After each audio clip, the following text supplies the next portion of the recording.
Halo semuanya, selamat datang. Hari ini kita bakal berpetualang seru banget loh. Kita akan menjelajahi dunia bentuk-bentuk keren yang, percaya deh, ada di mana-mana di sekitar kita.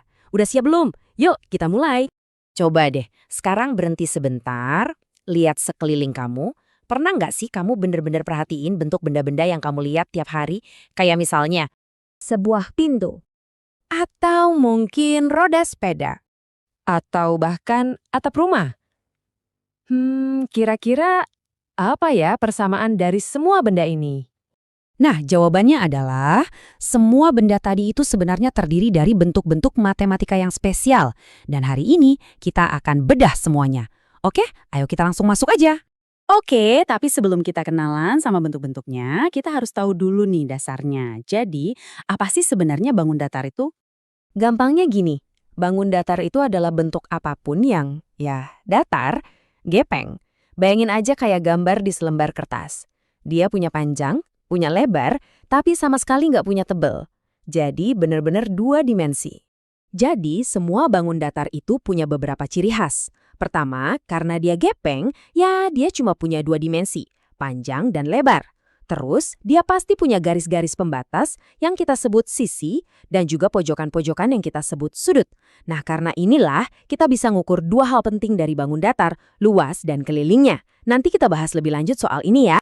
Nah, ini dia bagian yang paling seru. Sekarang saatnya kita kenalan sama para bintang utama di dunia bangun datar. Siap-siap ya, kita panggil satu persatu.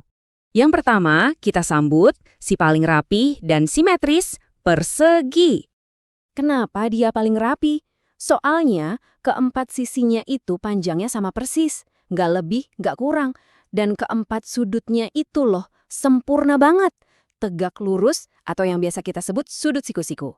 Coba deh intip ubin di lantai rumahmu. Kemungkinan besar bentuknya persegi kan? Oke, selanjutnya ini bisa dibilang saudaranya si persegi tapi versi lebih panjang. Siapa lagi kalau bukan persegi panjang? Persegi panjang ini mirip banget sama persegi. Sudut-sudutnya juga siku-siku semua. Bedanya di mana?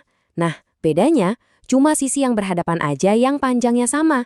Jadi seolah-olah kayak persegi yang ditarik gitu biar memanjang. Contoh paling gampang, pintu kamar kamu itu udah pasti persegi panjang. Beralih dari yang bersudut 4, sekarang kita kenalan sama yang punya 3 sisi. Segitiga! Ya, namanya aja segitiga, jadi udah pasti dia punya 3 sisi dan 3 sudut. Tapi ada fakta keren nih tentang segitiga. Mau bentuk segitiganya aneh kayak gimana pun, kalau ketiga sudut di dalamnya dijumlahin, totalnya itu pasti 180 derajat. Keren kan? Nah, karena sifatnya ini, segitiga jadi bentuk yang kokoh banget. Makanya sering dipakai buat kerangka atap rumah. Oke, yang terakhir dari geng utama kita nih. Satu-satunya bentuk yang nggak punya sudut sama sekali. Si bulat sempurna, lingkaran.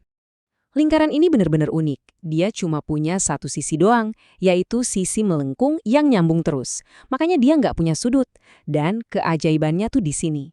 Semua titik di pinggirannya itu jaraknya sama persis ke titik tengahnya. Sifat inilah yang bikin roda atau jam dinding bisa berfungsi dengan sempurna.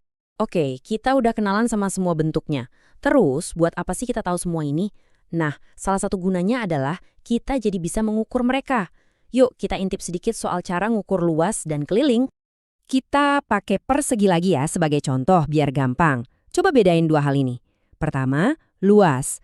Luas itu adalah semua ruang yang ada di dalam bentuknya. Bayangin kayak kamu mau ngecat tembok. Nah, semua area yang kamu cat itu luasnya.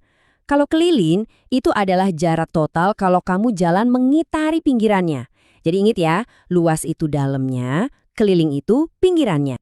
Jadi gimana? Kelihatan kan sekarang, kalau bangun datar itu bukan sekedar gambar-gambar iseng di buku matematika. Mereka itu ibaratnya kayak balok-balok penyusun dunia kita. Dari gedung pencakar langit sampai desain poster keren, semuanya pakai prinsip ini. Seru banget kan?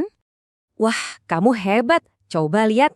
Dalam waktu singkat ini, kita udah berhasil kenalan sama 4 jagoan utama bangun datar. Ada si persegi panjang, si segitiga, dan si lingkaran. Keren! Dan selalu ingat pesan ini ya, semakin banyak yang kamu baca, semakin banyak yang kamu tahu. Belajar itu nggak ada habisnya, dan selalu ada hal baru yang seru untuk ditemukan. Nah, sekarang giliran kamu. Aku punya tantangan nih. Setelah ini, coba deh lihat lagi sekelilingmu, tapi dengan kacamata baru. Lihat di kamarmu, di luar rumah, di jalan. Kira-kira bentuk datar apa lagi yang bisa kamu temukan hari ini? Selamat berpetualang. Pernah kepikiran nggak sih ada rahasia apa di balik kemegahan sebuah istana kuno? Hari ini kita bakal bongkar bareng-bareng. Kalau dipikir-pikir, kayaknya nggak ada hubungannya ya. Tapi gimana kalau saya bilang, di balik setiap pilar megah dan kolam yang tenang di istana ini, ada sebuah bahasa universal yang tersembunyi? Yup, bahasa matematika. Nah, buat nyari jawabannya, kita harus terbang ke sini, ke Taman Mayura di Lombok, sebuah istana air yang luar biasa dari abad ke-18. Disinilah, di antara pantulan air dan dinding-dinding tuanya, kode rahasia itu mulai terungkap. Oke, kita akan masuk ke dunia yang namanya etnomatematika. Tenang, ini bukan matematika yang bikin pusing di sekolah loh. Ini tuh seni buat ngeliat gimana matematika hidup dalam sebuah budaya, lewat arsitektur, seni, dan tradisi mereka. Yuk, kita mulai petualangan ini. Anggap aja kita lagi dapet tur VIP ya. Kita nggak cuma bakal nikmatin pemandangannya yang indah, tapi kita juga akan jadi detektif sejarah. Kita akan cari petunjuk-petunjuk geometris yang ditinggalkan oleh para arsitek jenius zaman dulu. Setiap detail di Taman Mayura ini adalah warisan berharga dari suku Sasak. Tapi ini lebih dari sekedar seni loh. Seperti yang akan kita buktikan bareng-bareng, setiap ukiran dan sudutnya itu dirancang dengan presisi matematis yang wow, luar biasa. Dibangun tahun 1744. Bayangin, itu jauh banget sebelum ada kalkulator atau komputer. Dulu tempat ini pusat kemegahan kerajaan, tempat peristirahatan raja, dan sekarang jadi bukti abadi kejeniusan arsitektur masa lalu yang bisa kita lihat langsung. Nah, pertanyaan gedenya sekarang, gimana caranya? Tanpa software desain, tanpa alat ukur laser, kok bisa semuanya begitu simetris, begitu seimbang? Jawabannya sebenarnya simple tapi sangat kuat. Mereka pakai bahasa yang nggak pernah lekang oleh waktu, yaitu matematika. Oke, detektif mode on. Kita mulai investigasi kita dari bagian yang paling ikonik di taman ini, kolam kerajaannya. Kira-kira apa ya yang bisa kita pelajari cuma dari ngukur pinggirannya aja? Coba deh, lihat kolam raksasa ini. Ini tuh jantungnya istana air ini. Gede banget kan? Nah, ini langsung memunculkan satu pertanyaan praktis. Kalau kita mau bangun jalan setapak di sekelilingnya, kira-kira butuh seberapa panjang ya? Coba bayangin kamu jadi arsitek restorasinya sekarang. Proyek pertama, cari tahu persis berapa total jarak untuk jalan muterin kolam ini. Gimana caranya? Jawabannya ada di konsep matematika yang sebenarnya simple banget, keliling. Gampangnya gini, keliling itu ya total jarak kalau kita jalan menyusuri semua sisinya. Kayak ngukur panjang pagar yang ngelilingin halaman rumah kita. Udah sesimpel itu. Dan untungnya para peneliti udah ngukur buat kita.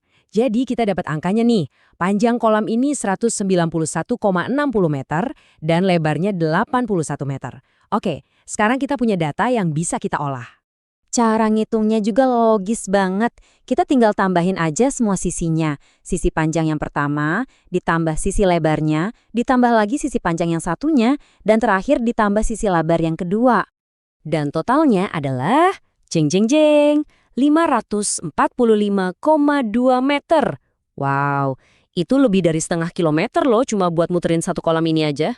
Ini bukti nyata gimana matematika sederhana bisa mecahin masalah arsitektur yang beneran ada, baik dulu maupun sekarang. Oke, urusan bagian luar udah beres. Sekarang yuk kita masuk lebih dalam. Dari batas luar kita pindah ke permukaan di dalam salah satu bangunannya. Nah, lihat deh, pas di tengah-tengah kolam itu ada bangunan keren yang seolah mengapung. Namanya Balai Kambang. Dan kebetulan banget, renovasi terbarunya ngasih kita studi kasus yang sempurna soal tantangan para pembangun. Ini mikirnya sama persis kayak pas kita mau ganti ubin di rumah. Kalau sampai salah hitung jumlah ubinnya, wah bisa berantakan kan proyeknya? Jadi, gimana cara mereka tahu butuh berapa banyak ubin yang pas? Nah, disinilah konsep kedua kita berperan, luas. Kalau tadi keliling itu ibarat pagarnya, luas itu ya rumput yang ada di dalam pagarnya itu. Jadi kita ngukur seluruh permukaannya, bukan lagi pinggirannya. Oke, kita bedah angkanya ya. Total luas lantai pavilion ini gede banget. lebih dari 586.000 cm persegi. Terus, satu ubin keramiknya itu ukurannya 30 kali 30 cm, berarti luasnya 900 cm persegi. Nah, kita udah punya semua potongan puzzle-nya. Jadi, tinggal dibagi aja total luas lantai dengan luas satu ubin. Dan teka-teki itu pun terpecahkan. Mereka butuh sekitar 652 ubin. Keren ya? Lagi-lagi, masalah arsitektur yang kelihatannya rumit, solusinya ternyata matematika yang elegan. Oke, kita udah lihat keliling kolam dan luas lantai. Tapi ternyata itu baru puncak gunung esnya aja. Prinsip-prinsip ini ternyata ditenun ke dalam setiap detil terkecil di seluruh taman ini. Coba lihat ini deh. Di sebelah kiri, itu penyangga pilar batu beneran yang ada di sana. Di sebelah kanan, bentuk yang kita pelajari di kelas. Trapesium. Ini bukan kebetulan loh. Ini bukti nyata gimana desain di dunia fisik itu dasarnya ya matematika. Dan begitu kamu tahu kuncinya, wah, kamu bakal lihat di mana-mana. Pintunya itu persegi panjang sempurna, ventilasinya bentuk belah ketupat, bahkan ukirannya itu ada segi delapan yang rumit. Geometri benar-benar tersembunyi tepat di depan mata kita. Nah, ini membawa kita kembali ke pertanyaan awal. Ternyata, istana kuno sama pelajaran matematika itu nyambung banget. Keduanya bicara dalam bahasa yang sama, bahasa bentuk, pola, dan presisi. Jadi saya mau kasih Anda satu pertanyaan. Nanti, saat Anda melangkah keluar, coba lihat lebih dekat. Kira-kira di mana ya geometri tersembunyi di